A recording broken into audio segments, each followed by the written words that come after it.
And we're back. Day 5 of Porsche 931 rebuild. So last night I took the time to read through some technical information procedures. I had two books that came with this 931. The Hayes Manual. Now this is for 1976 through 1980. So I think I'm still good in that regard, even though this is an 82. And then this is actually the workshop manual for the 924 Turbo. So both of these came with the car. And let's talk a little bit about the history on the car again. Because when I bought it, it was sitting at a paint and body shop. Had been abandoned by the owner, who apparently couldn't afford repairs that were needed. And so he had given the title to the owner of the paint and body shop, who sold it to me. It not only came with those manuals, but it also came with an original bill of sale, which indicated that the original owner was the son of the man who abandoned it, the son had passed away, and he had actually owned normally aspirated 924 prior to that car, and then traded it in after a year for the Turbo. And then at some point it was sent to Andile for performance improvements, which was a Porsche performance shop. And the other information I got regarding service history was this little sticker on the airbox. Scooby Rogers, which was a Nashville Porsche mechanic, had obviously done some service work on it as well, but Andile had fitted it with water injection.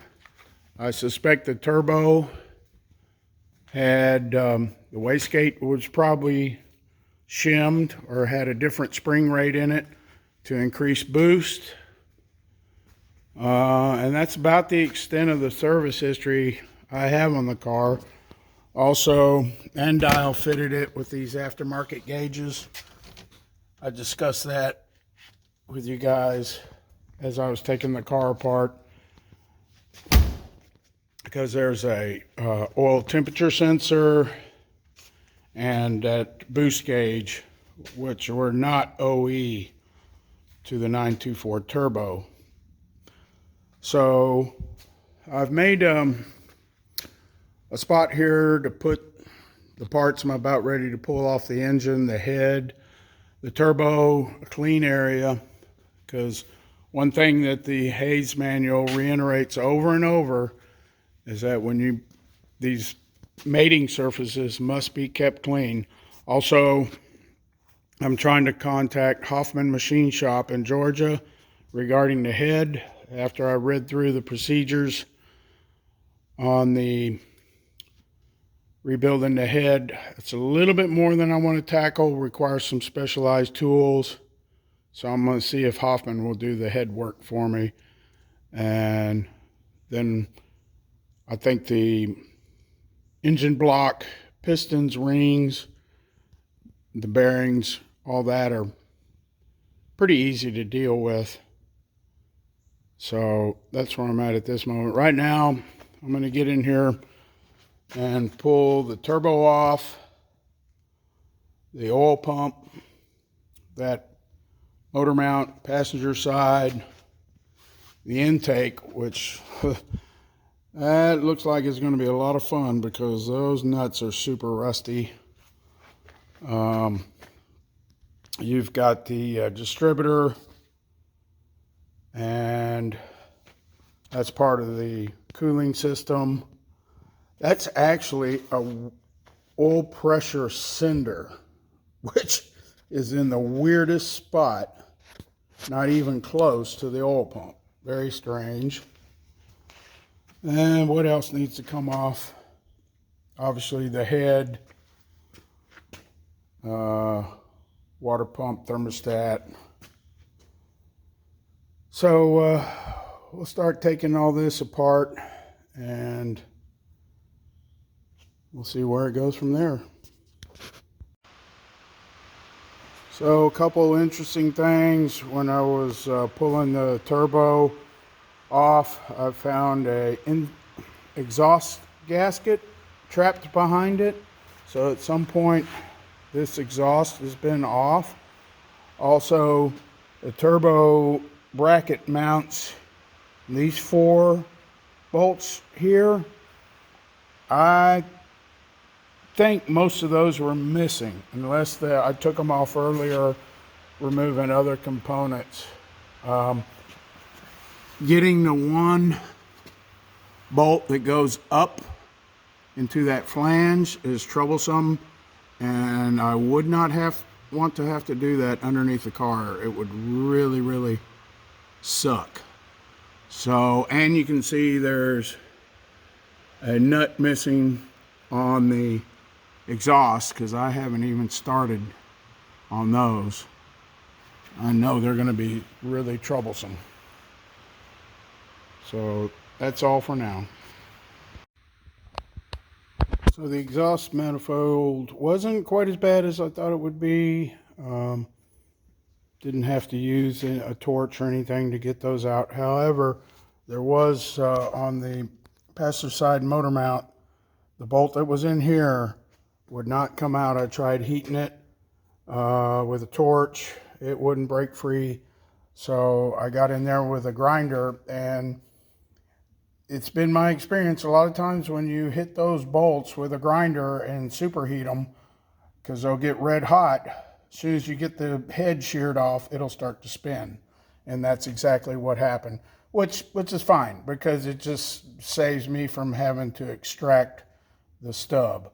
So now, I've gotten the water pump off, most of these components off the front, and I'm ready to take off the oil pump.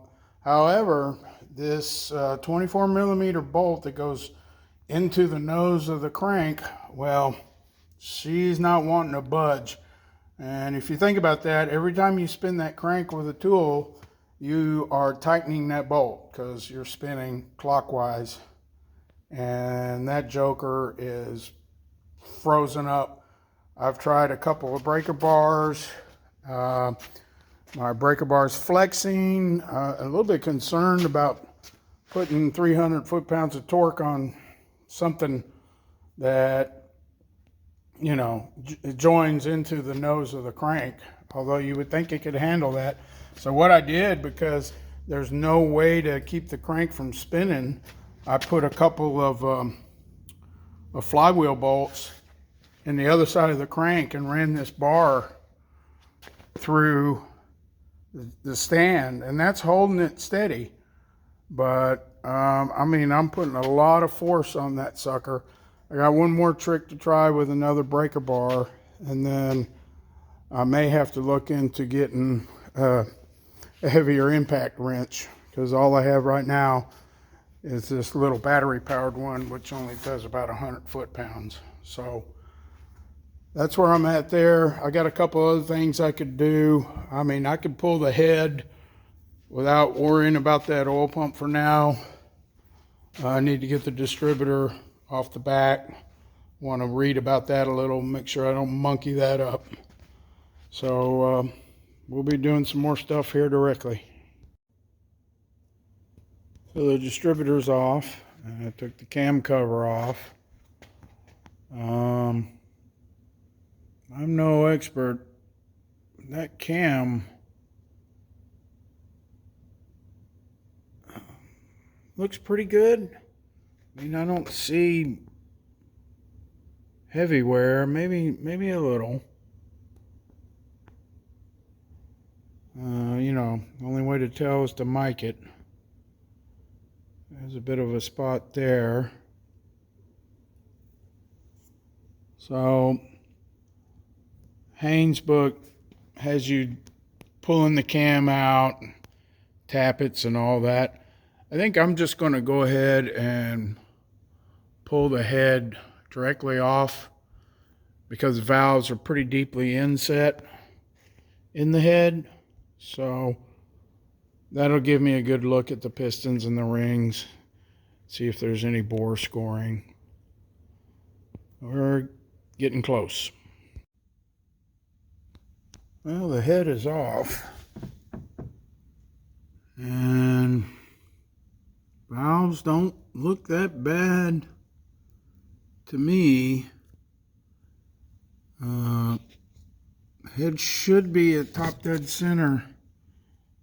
And that intake, actually that'd be exhaust, should be closed. So that's an adjustment.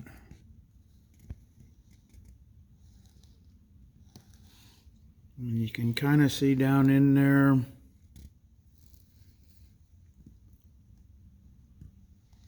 Let's go look at the cylinder walls.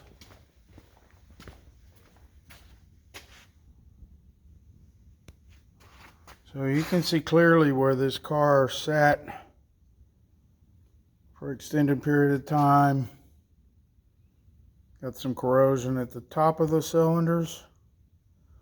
So that had probably, depending on what position it was sitting in, whenever it was parked, went down. Like this cylinder wall, you can see it went down the wall there. So,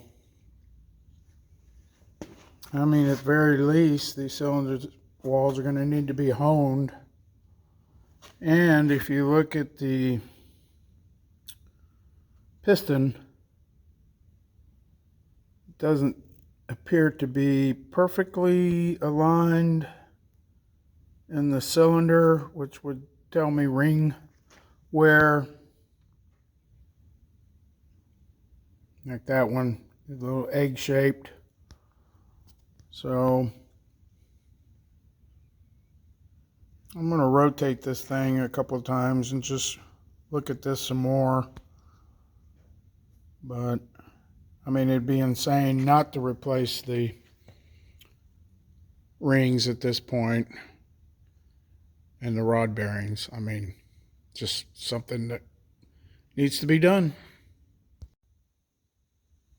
So I did get the 24mm bolt out of the front of the crank using that big breaker bar with a pipe on it and some heat. Thankful for that. That enabled me to get the oil pump off, which you actually have to pull the pan first because it's kind of trapped in there. Haynes says you don't have to, but I think you do. So the bottom end, you know, is sludgy, but you know, there's not a lot of play in the rod bearings. I mean, a little bit. So no catastrophic damage or anything. Just usual sludge down in the pan, no pieces, parts that I can see right now. I'll have to get in there and clean it up real good. But I mean, that's all good news. So, good stopping place for today. And we'll pick it up again soon. Thanks for watching.